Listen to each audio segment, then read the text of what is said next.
Ouah, ce ciel! Vous l'avez vu vous aussi? Tous les matins et tous les soirs, le ciel est rose, rose, rose, magnifique. C'est pour ça que j'ai décidé de vous conter cette histoire aujourd'hui. L'histoire du petit nuage rose. Vous êtes prêts? Il était un petit nuage tout rond, tout doux, léger comme un papillon et duveteux comme un oisillon. Ce petit nuage rose avait comme papa un énorme nuage gris qui semait la tempête et les orages. Sa maman, elle, était une brume matinale que l'on trouve au-dessus des rivières et des lacs. Petit nuage rose, ce matin-là, était dans son ciel, à côté de son père. Quand son père se tourna vers lui et lui dit « Petit nuage rose, maintenant tu es bien assez grand pour parcourir le monde tout seul. Alors, vas-y, tu peux y aller. Allez, va-t'en. » « Mais papa, je suis... » Trop tard. Son père était déjà parti semer l'orage bien plus loin. Petit nuage rose décida d'aller voir sa mère et il s'approcha du fleuve où elle était et lui dit « Maman, papa m'a dit que j'étais assez grand pour aller parcourir le monde tout seul, mais... » Va, mon enfant, ton père a raison. Tu peux aller découvrir l'immensité du ciel, tout seul maintenant. Allez, va, mon fils, va. Et fouf, avec les premiers rayons du soleil, sa mère disparut. Petit nuage se retrouva seul dans le ciel. Il regarda autour de lui et il le trouvait encore plus grand que d'habitude. C'est là qu'il vit un petit nuage gris. Ça lui rappelait son père, alors il s'approcha de lui, se colla même à lui et le petit nuage gris se tourna vers le petit nuage rose.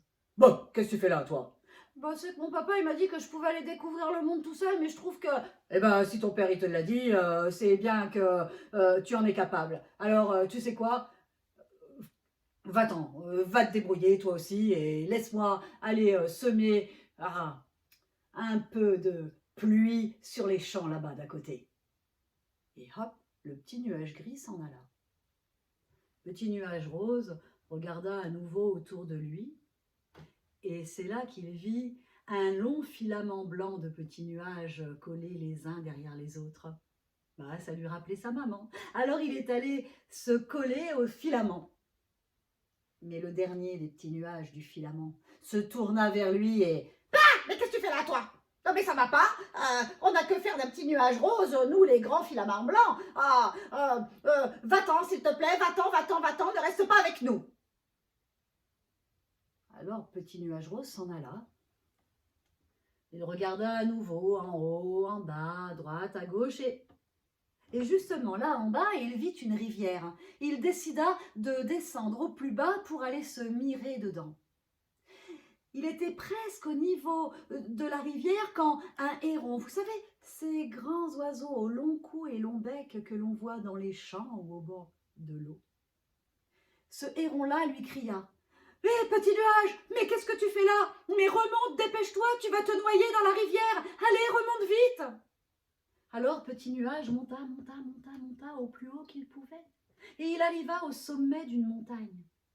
Au sommet de cette montagne-là, un aigle se mit à tournoyer autour du petit nuage rose et lui cria « Va-t'en, petit nuage, et si tu restes ici, la montagne va te geler et tu seras prisonnier. Allez, va-t'en, vite !»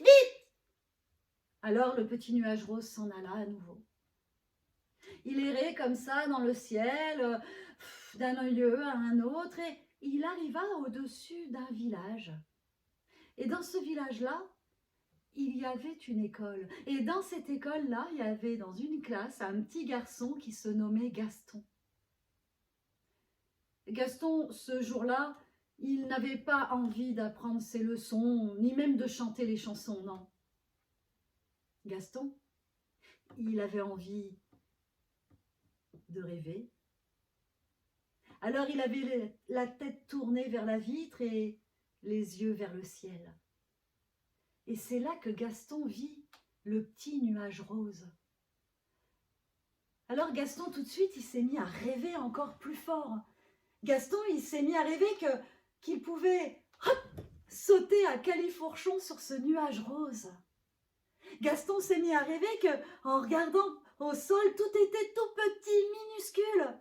Et Gaston s'est mis à rêver que sur le dos de son nuage, il pouvait franchir les portes de l'école, naviguer au-dessus de la ville, aller vers la forêt, la rivière, traverser tout le pays, arriver au-dessus de la mer, regarder les dauphins sauter de l'eau, les baleines.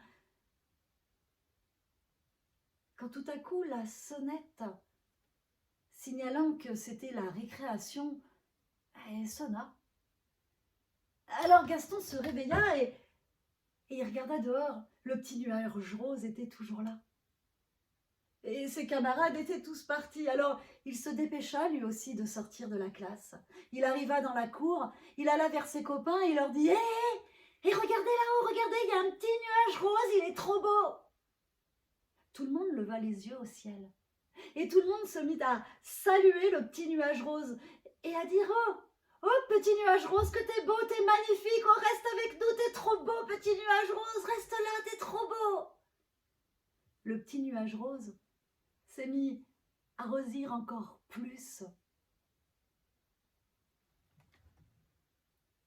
Mon histoire ne me dit pas combien de temps le petit nuage rose est resté. Non.